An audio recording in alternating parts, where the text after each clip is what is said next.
It's not just for cutting rafters, but I think it's a tool that everyone should have. But it has a 90-degree angle right here and a 45-degree angle right here. If you look at the bottom of the square, there's this lip right here. Right. It's actually a protractor too. And right here is a pivot point. So if I hold my square tight to the edge and I swing it, these measurements right here are degrees. So if I swing it like this, I've got 50, and if I stop right there, for example, there's 22 and a half.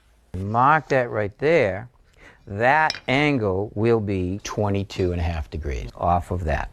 I use it a lot for framing, and let's say I want to frame a wall and I want the studs to be 16 inches on center. So I just go along and I mark my stud, all right, and I put an X where I want the stud to go. Yep. But I also want to make sure that I have a square line across the stud, so I hold my square on there Sure. and I mark it like that. All right, so now let's say I want to put another stud beside this one. Let's say I want to do a double stud or a jack stud.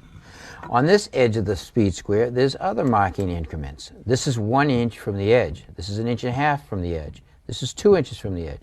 Well, I know that a stud is 1.5 inches thick, so I slide this over, put it on my 1.5 inch mark.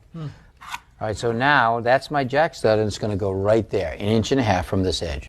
Well, this diamond right here is at 3.5 inches. That's the width of a 2x4. If I put my pencil in there and I drag it, keeping the square tight to the edge over here, Yes. I have a nice straight line that's 3.5 inches from this edge. So as if you laid a 2x4 on the flat right there. Right. Now let's say I wanted to scribe a line down the edge, and I wanted it to be 1 inch or 1.5 inches or 2 inches from this edge.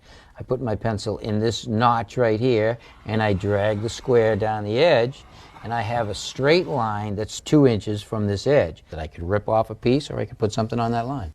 I can use it as a guide. If I want to cut a straight line with my saw, I can draw the line.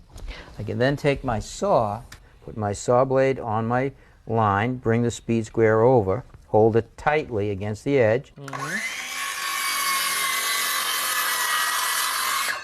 Now I have a nice square, straight cut.